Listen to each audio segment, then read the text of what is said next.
আমাদের চেয়ারম্যান সাহেব বিস্তারিত বলেছেন, আমি ওই দিকে যাচ্ছি না। এটাই ঠিক, সত্যই শিব, শিবই সত্য এবং শিবই সুন্দর। তো ঈশ্বর আমাদের প্রত্যেকের মাঝখানে আছে। তাই আমরা স্বামী বিবেকানন্দর যে সে কথাটা, জীবে প্রেম করেছে যেজন সেজন শিবেছে ঈশ্বর। আমি সারাদিন পূজা করলাম, কিন্তু একটা গরিব ভুক্ষ ক্ষুধার্ত মানুষকে বাড়ি থেকে তাড়িয়ে দিলাম, আমার এই ঈশ্বর সাধনা কোনো কাজে আসবে না। আমি সারাদিন ঠাকুরের উপাসনা করলাম, একটা মানুষ শীতে কাতরাচ্ছে, তার বস্ত্র নেই, কিংবা একটা মায়ের লজ্জা নিবারণের বস্ত্র নেই, তাকে সেই জায়গা থেকে দেখেও আমি চোখ ফিরিয়ে দিলাম, তাহলে আমার ঈশ্বর সাধনা হবে না। আমি যদি মন্দির মসজিদে নাও যেতে পারি, কিন্তু যদি আমি মানুষের সঙ্গে থাকি, মানুষের জন্য কাজ করি, তবেই কিন্তু ঈশ্বর খুশি হবে।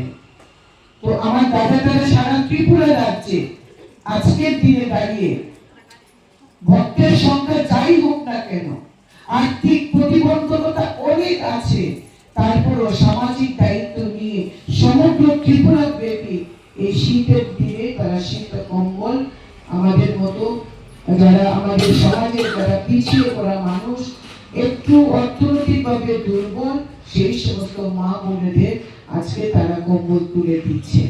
এটা আমাদের কাছে একটা বিশাল প্রাপ্তি।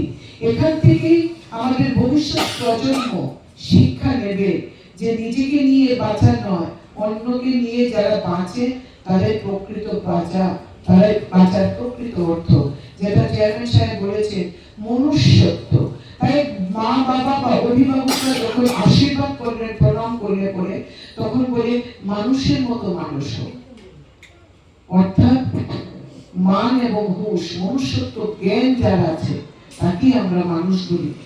বিভিন্ন সামাজিক কাজ করে থাকেন এই মহানামগত সেবক সংঘের যারা কর্মকর্তারা রয়েছে। ভক্ত সবাই, তারাও ভক্ত, তারাও দুঃখিত, কিন্তু একটা আশ্রম, একটা সংস্থা চালাতে গেলে কিছু পদ, কিছু গুরুত্বপূর্ণ দায়িত্ব ভাগ করে নেওয়া হয়। এর জন্য আমাদের দাদা আগরতলা নিখিল ত্রিপুরা মহানাম সেবক সংঘের সম্পাদক রয়েছেন, সুব্রত বাবু রয়েছেন, গৌরী তারা রয়েছেন। এত সুন্দর অনুষ্ঠান করেন। কিছুদিন আগে আমরা এখানে নতুন বস্ত্র আমরা আপনাদের মতো বোনেদের, দিদিদের হাতে তুলে দিয়েছি, মায়েদের হাতে তুলে দিয়েছি। আজকেও শীত বস্ত্র কম্বল আমরা এখানে আপনাদের মাঝখানে তুলে